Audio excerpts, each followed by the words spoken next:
Here are a few of the strangest businesses all over the world. Number 9. Nudicles. Every year, hundreds of dogs escape their homes following some female scent. Only a percentage of those dogs return home, and their owners are left grieving.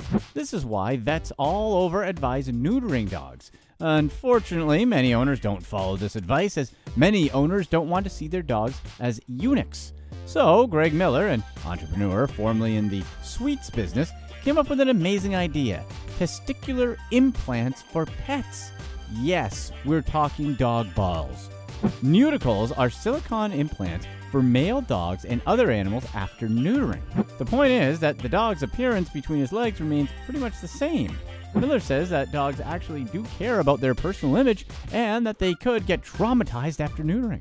To avoid the possible shock, Miller offers Nudicles for about $400. To be honest, that's actually less expensive than we expected over here at Pablito's Way. The silicone is designed to prevent scar tissue from forming, and the balls come in 11 different sizes in order to fit any dog. On top of that, Nudicles also has created custom-made testicles for other animals. Miller once made a $2,800 pair for an elephant in a zoo. Yeah, we're wondering how much silicone it took to make those. Miller says Nudicles also have had some pretty famous clients over the years. The Kardashians, for example, bought a pair for their dog, Rocky, a few years ago. Number 8. Glitter surprises. In 2015, an Australian created what's probably the pettiest way to get some revenge: glitter bombs. Yep, for as low as $9.99, you could send an anonymous package full of glitter to someone you disliked. As an annoying tactic, it's pretty effective. Glitter is undoubtedly the messiest craft supply ever.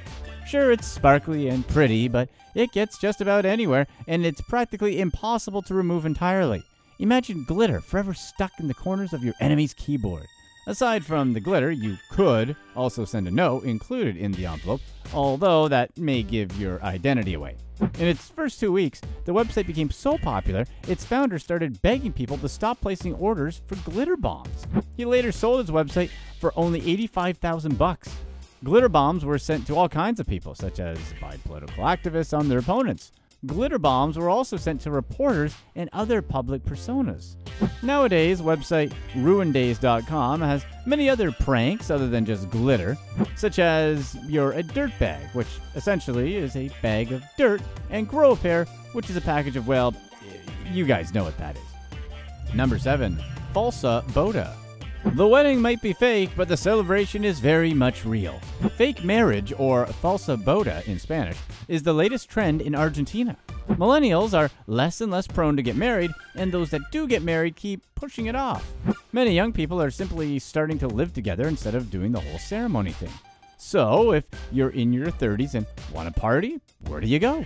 This is the question that creators of falsa boda ask themselves. They wanted a wedding reception, but where did they go if none of their friends were getting married?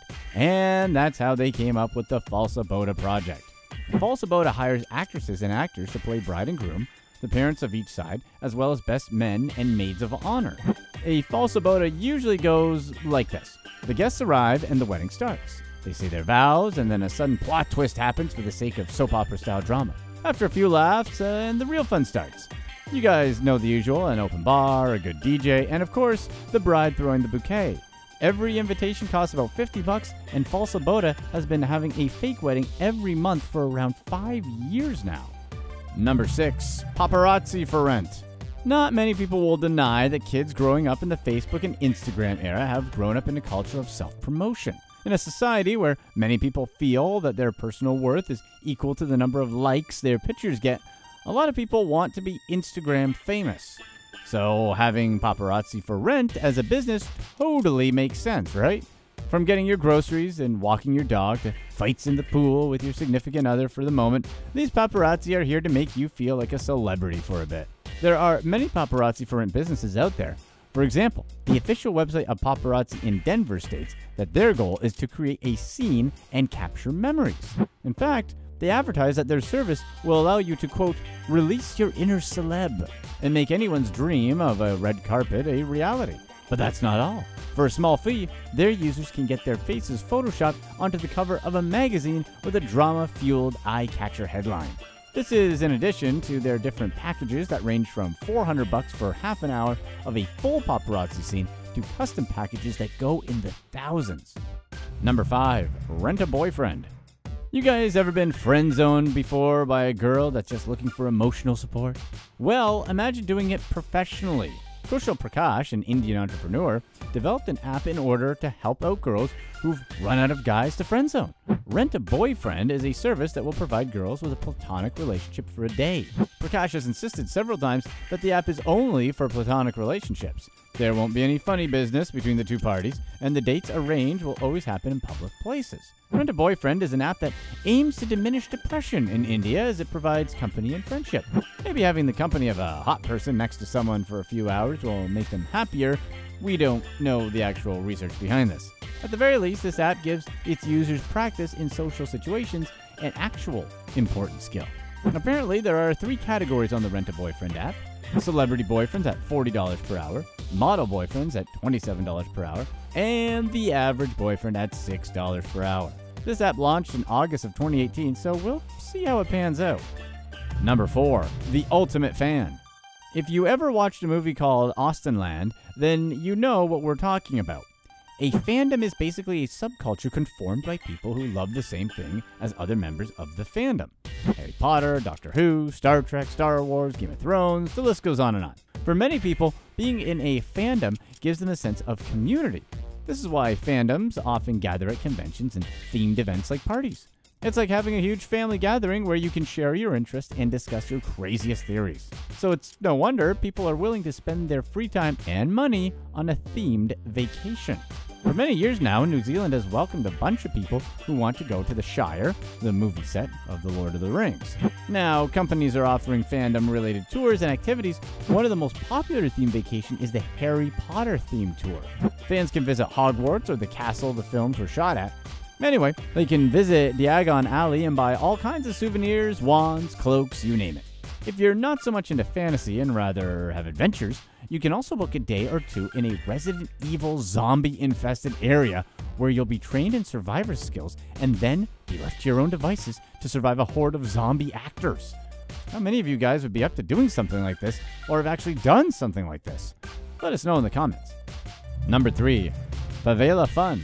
Whether you call it a barrio, a favela, a ghetto, a shantytown, or whatever other words there are for impoverished areas, visiting these places is nothing revolutionary or new. Middle and upper class people have been visiting poor areas since the 19th century. In fact, at that time it was such a usual occurrence among Londoners that the Oxford English Dictionary actually included the colloquial term slumming in its 1884 edition. But what would drive a tourist to go to the slums instead of enjoying the good old museum or local restaurants? Some slum tourists have explained that this kind of tourism gives them opportunity to really understand how other people live. It's the curiosity in seeing how certain people have to live that drives some tourists to go to dangerous areas. Other tourists claim they do it for the thrill of going to a supposed dangerous area represents. Being in an area knowing you can get out after just a few hours or even a couple days is, for some people, an experience worth having. Slum tour organizers say that many times the main interest of the tourist is photography. Slum photos have that kind of exotic feel to them that drives photographers to take a trip or two to developing countries in the hopes of capturing some National Geographic-worthy photos. Number 2. Bagel head injections. You know the times when you do a double take at someone no matter who it is and where it happens? That's basically exactly what this strange trend will do for anyone that gets a bagel head injection. They'll easily be getting stares from anyone, anywhere. So what exactly is the bagel head injection?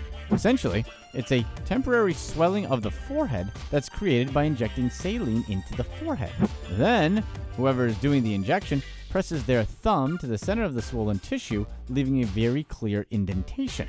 This way, a bagel shape is created and voila, a bagel head to impress all their friends. So why on earth would anyone want to do this? Saline body modifications only last between 6 to 24 hours after the procedure, so it's not permanent. This means a person who wants a wild look for a weekend can get it and can still go to work on Monday as if nothing happened. The first bagel head injection was done in Canada back in 1999, and then it was introduced to Japan in 2007, where it became sort of popular in the underground scene. Bagel heads are pretty much that, a saline infusion in the forehead that creates a lump as big as, yes, a bagel. Number 1. Pirate Joe's. There are pirates in the 21st century, but they don't all sail the seas. Pirate Joe's was essentially a shop in Vancouver that illegally resells products of the extremely popular American grocery chain Trader Joe's. Owned by Michael Hallett, Pirate Joe's started as an underground business at the back of a bakery. Pirate Joe's started simply out of the fact that Trader Joe's doesn't have any locations in Canada. So, when residents found out Hallett was reselling Trader Joe's goods, they bought them. Sure, Hallett resold the items at a higher price because, come on, who wants to have to go all the way to another country just for some groceries, no matter how awesome it is? Of course, when Trader Joe's found out what Hallett was doing, they were not happy. They filed a lawsuit against Hallett, although Hallett decided to fight back. A judge ruled that Hallett could not be convicted under U.S. trademark law because the infringements weren't occurring in the country. Unfortunately for Canadians, Hallett decided to shut down the stores anyway because of the mounting legal fees. Here's what's next.